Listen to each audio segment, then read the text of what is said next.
Subscribe now and press the bell icon. Never miss an update.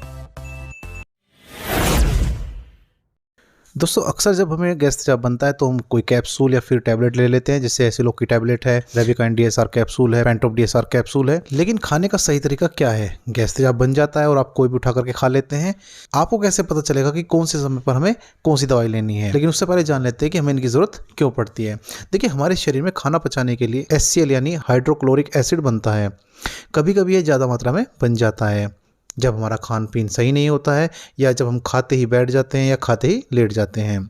इससे गले में जलन, गले में अटका सा महसूस होना, मुंह में छाले पड़ जाना, हाथों में छाले या जख्म हो जाना जिन्हें अल्सर कहते हैं, उल्टी आना, उल्टी का मन रहना, पेट भरा भरा सा रहना, इस तरह की दिक्कत हो जाती है। इसे GERD यानी गैस्ट्रोएसोफेगल रिफ्लक्स डिजीज या फिर एसिडिटी या फिर एसिड रिफ्लक्स कहते हैं। ये सारी चीज एक ही है, नाम बस अलग अलग हैं। देखिए, HCl का जो प्रोडक्शन होता है वो पेरिटल सेल में होता है। पेरिटल सेल के 4 रिसेप्टर होते हैं। पहला है एसिटिल कोलाइन रिसेप्टर, दूसरा है हिस्टामिन रिसेप्टर जिसे H2 बोलते हैं, तीसरा है गैस्ट्रिन रिसेप्टर और चौथा है प्रोस्टाग्लैंडिन E2 रिसेप्टर। तो ये 4 रिसेप्टर होते हैं जो तेजाब को बनाते हैं, एसिड को बनाते हैं। एक होता है प्रोटोन पंप जिससे होकर एसिड पेट में पहुंचता है। अब बात करते हैं कुछ ऐसे एजेंट की जो गैस्ट्रिक एसिड को, जो पेट में बनने वाला तेजाब है, उसे कम करते हैं। नंबर 1 पर आता है एंटासिड।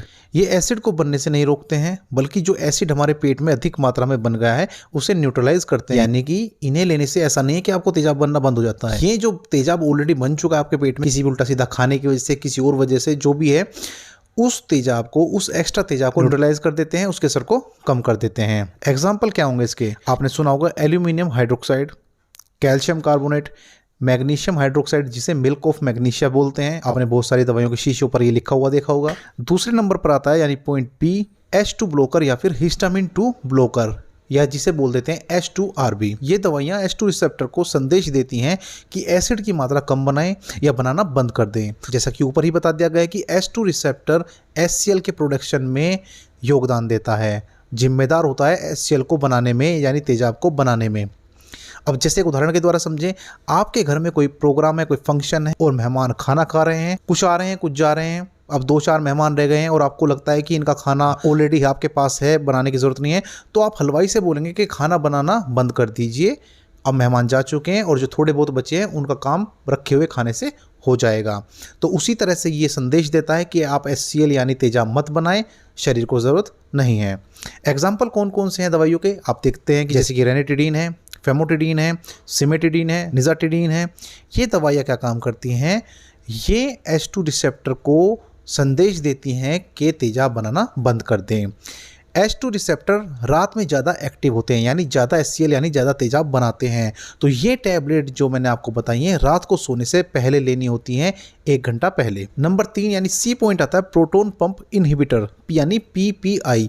ये दवाइयाँ प्रोटोन पंप को ब्लॉक कर देती हैं, जिससे एसिड प्रोटोन पंप से होकर पेट में ना जाए।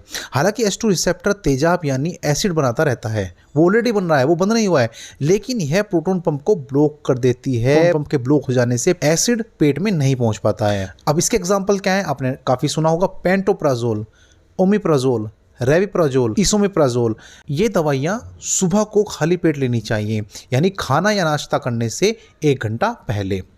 तो अब आपने समझ लिया होगा कि जो इतनी सारी दवाइयाँ होती हैं ये किस तरह से काम करती हैं। एंटासिड कब काम करती हैं, H2 ब्लोकर कब काम करती हैं और प्रोटोन पंप इनहिबिटर कब काम करती हैं। तो अब अपनी दवाइयों को आप आराम से चुन सकते हैं कि किस समय पर आपको कौन सी दवाइयाँ इस्तेमाल करनी होती हैं। अगर आप चैनल पर नए हैं तो चैनल को सब्सक्राइब करना ना भूलें, साइड वाले बेल आइकन को ज़रूर दबा दें, क्योंकि जब मैं अगली बार वीडियो डालूँ आपके पास नोटिफिकेशन पहुँच जाए। अगर आप चाहते हैं किसी टॉपिक पर मैं वीडियो बनाऊं, आप मैसेज में लिख भेजिए। अगली वीडियो में आपके साथ जल्दी मुलाकात होगी। तब तक नमस्कार, धन्यवाद।